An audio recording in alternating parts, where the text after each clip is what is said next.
Pipe ফেটে বিপত্তি এবং তার জেরে প্রায় ২৪ ঘন্টা টালা ট্যাঙ্কের পাম্পিং স্টেশন থেকে জল সরবরাহ বন্ধ রাখার সিদ্ধান্ত নিয়েছে কলকাতা পুরসভা।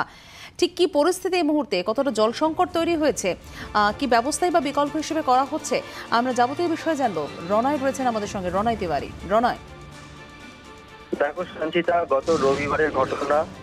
তোমার নীলমণি মিত্র রোডে টালা পাম্পিং স্টেশন থেকে যে জল সরবরাহ হয় সেখানে একটি পাইপে প্রায় ৬০ ইঞ্চি ব্যাসার্ধ প্রায় পাইপ খারাপ হয়ে যায়, পাইপ কেটে যায়।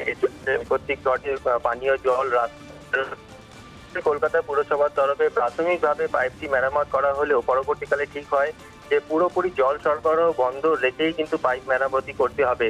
তার জন্য শনিবারের দিনটি ঠিক হয় এবং আজকে ইতিমধ্যে কাজ শুরু হচ্ছে এবং এর জেরে কিন্তু উত্তর ও মধ্য কলকাতার বিস্তীর্ণ অংশে পানীয় জল সরবরাহ বন্ধ থাকবে এবং দক্ষিণ কলকাতার বেশ কিছু অংশে জল সরবরাহ বন্ধ থাকবে এবং জল সংকট মেটাতে এবং বাসিন্দাদের কাছে কিন্তু পানীয় জলের বিকল্প ব্যবস্থা করা হবে, এমনটাই কিন্তু আমরা পুরসভা সূত্রে জানতে পারছি। আপাতত ধন্যবাদ।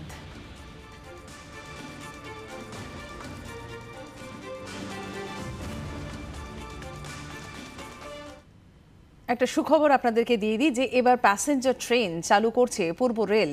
আপনাদের এই জিজ্ঞাসা বহুবার ছিল যে লোকাল ট্রেন শুরু হয়ে গেছে, কবে থেকে প্যাসেঞ্জার ট্রেন শুরু হবে।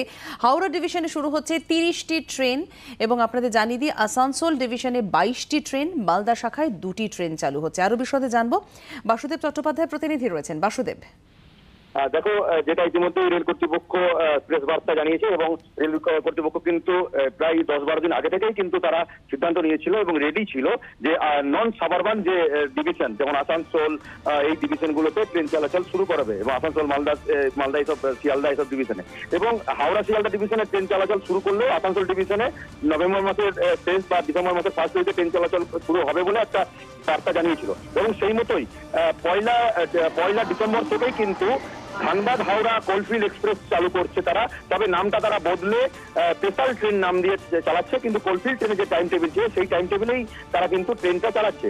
পাশাপাশি আসানসোল ডিভিশন থেকে আসানসোল থেকে বর্ধমান, আসানসোল থেকে অন্ডাল হয়ে সাঁইথিয়া এবং আসানসোল থেকে ধানবাদ এই সমস্ত সেকশনে এবং আসানসোল যোশীডি ঝাঁঝা এবং অন্ডাল যোশীডি যে ঝাঁঝা সেকশন আছে এই সেকশনগুলোতে কম ট্রেন চালাচ্ছে।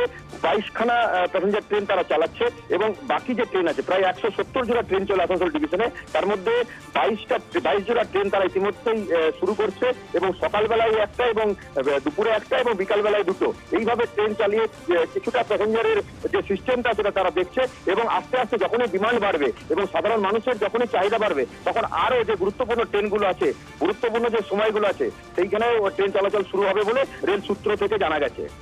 ধন্যবাদ বাসুদেব।